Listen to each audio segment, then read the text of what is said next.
Hello, it's Renata with Renata's Garden, and it's time for another episode of Unearth Horticulture. Today's topic is all about Phalaenopsis orchids and the science of nodes.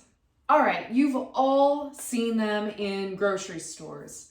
Phalaenopsis orchids, otherwise known as moth orchids because of their beautiful wing-like blooms, are pretty commonplace now that they are commercially produced across the country.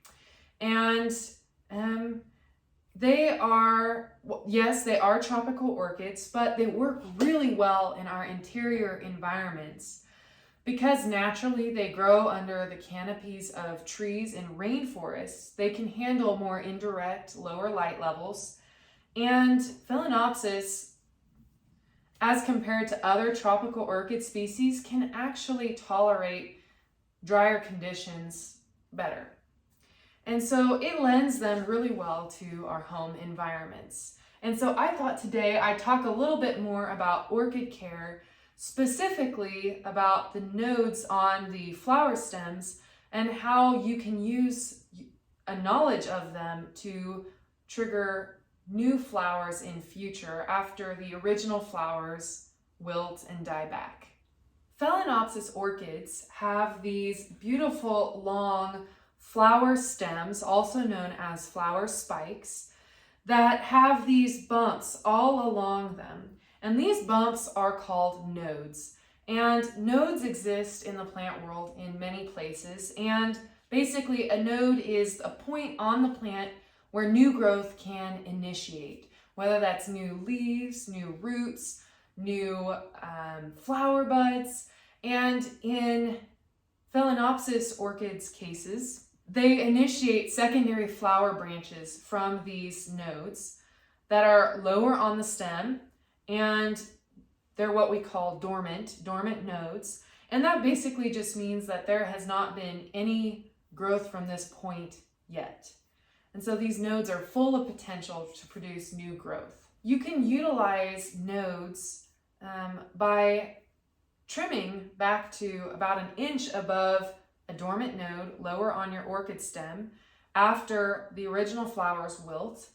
And make sure you use a sterilized cutting tool so you don't risk the spread of any kind of disease.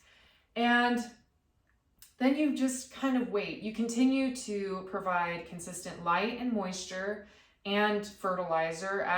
Definitely add in a low rate fertilizer routine into your care regimen. But eventually you will see a new secondary branch develop out from that dormant node lower on the stem.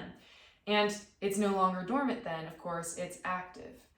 And the reason why this works is that orchids produce all kinds of different plant hormones in the terminal flower spike, or the end of the flower spike, that travel down back into the plant and suppress these lower nodes and cause them to be dormant.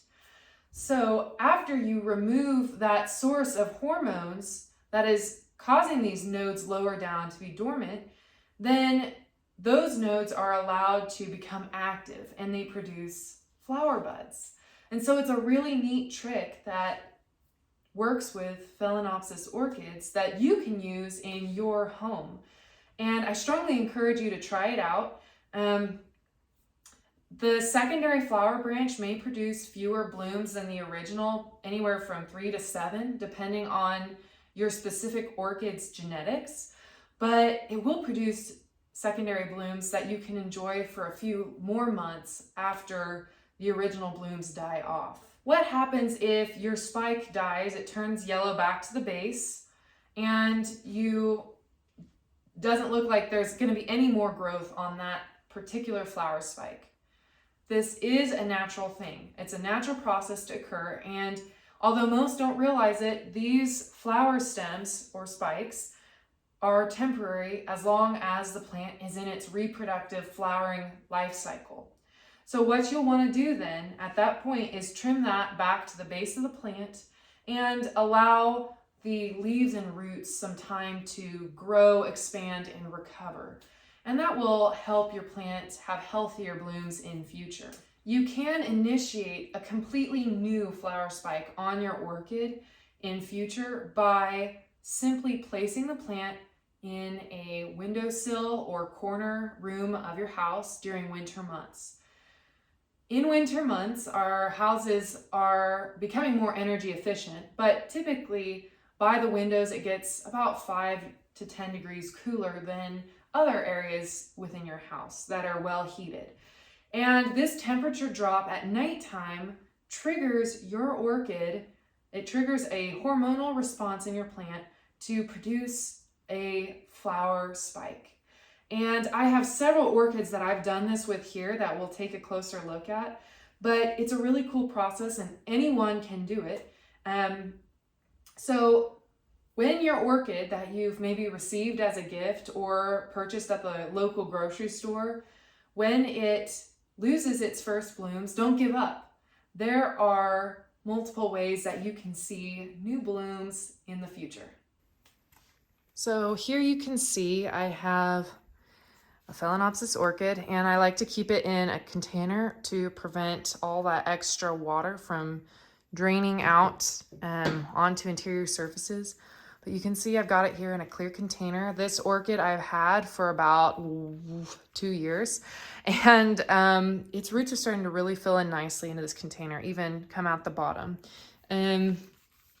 So I water this guy about once every 1 to 2 weeks, depending on if the roots are looking silvery and dry or if they're well hydrated and vibrant green. And you can see I've got a little flower spike, a new one developing from the plant. And the easiest way to tell the difference between an air root and a new flower spike are to look at the texture. With roots, they are smooth kind of along the whole length of them, but the flower spikes actually have nodes that form up the stem, as you can see there.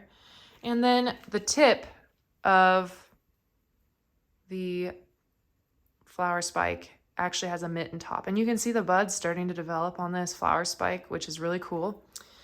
And then orchid root tips are just either kind of rounded, or if they're really active, they'll be pointed and even a little red. See, there's an active root tip. And here's one of my smaller orchids, smaller hybrid Phalaenopsis orchids. And you can see this one has gone crazy. It has 1, 2, 3, 4 different branching spikes on this particular stem. Whoop! These kind of get tipsy as they age. And you can see I've got some physical damage on some of these leaves, and maybe I'll go over leaf health in future. But really, I just wanted to see you this really vigorous flower spike. It's probably going to have 30 flowers on one spike. And that's one thing to keep in mind. As these plants age, they do get more floriferous. So it's definitely worth keeping a hold of them. And last, I can show you this little guy. I have a little mini orchid, and it still has flowers coming here up top, but it's decided that it still has more flower power, and it didn't need the top trimmed to initiate these secondary branches of bloom. So that'll be really fun to watch. This last orchid I'm going to show you is an example of a flower spike that I trimmed earlier. As you can see, just an inch above a previously dormant node, and 3 to 4 weeks later, I have this beautiful secondary branch that is going to bloom out.